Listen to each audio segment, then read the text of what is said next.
So what's the difference between spread betting, CFDs, contracts for differences, and direct market access? These are often questions which are routinely asked, and we wanted to really address it once and for all. So firstly, spread betting is technically gambling. Even though we'll be trading financial markets, all instruments within the wrapper of spread betting is basically viewed by the UK authorities as being gambling, where we have an opinion as to where markets go up or go down, and the government can't actually tax us for this because it's viewed as gambling by the government. However, professional traders who have an edge in the market and are consistently profitable certainly use this to their advantage, because it means that they can't or aren't required to pay tax on their winnings. But on the same token, if they make any losses in their trading, they cannot offset that against tax either. So it does have advantages in the UK where spread betting is available. A lot of countries in the world, it simply isn't. And you essentially can use it for a very tax efficient vehicle in avoiding tax in a very legal and upfront way. It's slightly different in the mechanics of contracts for differences or direct market access, because the broker doesn't actually match buyers and sellers. In fact, there is actually no buying and selling happening. If you're the buyer speculating that price is going to go up or go down, then the broker is actually taking the other side of your trade and wanting price to go down. And vice versa, if you are the seller and speculating that price will go down of whatever you're trading, then the broker is the buyer and will take the other side of your trade.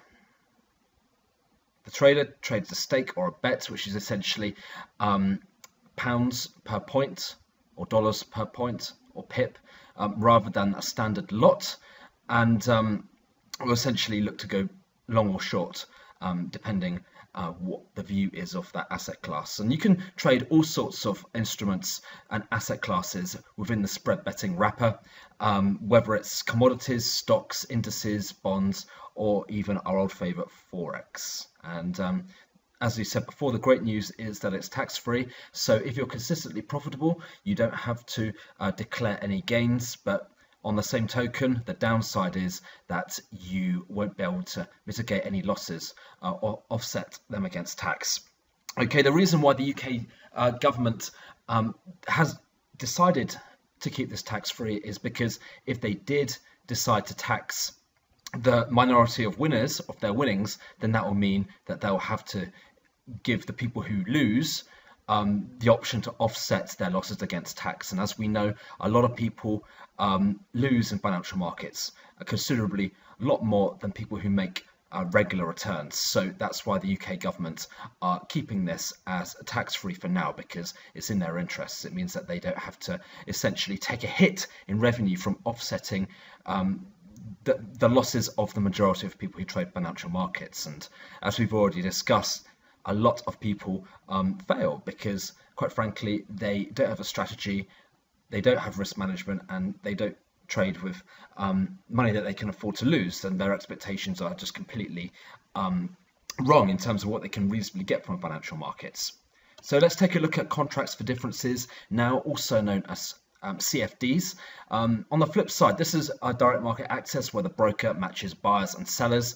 The buyer takes one side of the contract and the seller takes the other. The broker's position is essentially to match the two up in the market. If you win the position, you receive the difference in the contract prices. If you lose, you pay the difference, and vice versa. So the great news for this is that you typically spreads are a lot more competitive. Unlike spread betting, there's a bit of a markup, as brokers like to make their pound of flesh this way. And spread betting is certainly considered more as real trading because it is direct market access. The broker is simply the intermediary rather than the person taking the other side of your trade. So pros and cons to both ones. And as I've said, DMA, referring to direct market access, is a trading format that gives all Forex traders a direct link to the interbank market, and it provides us clients with tight, streaming, competitive multi-bank spreads, equal instant access to prices provided by leading foreign exchange banks on a strict price over time protocol. Also, it gives anonymity which ensures everyone sees the same neutral prices. So that hooks back to currency trading being more of a level playing field than certainly real trading, the more liquid markets like AIM listed stocks and shares. There's also free of conflicts within the trading environment, because there are no dealing desks placing the opposite trades to the client, like there are certainly with the brokerage houses offering the facility for spread betting.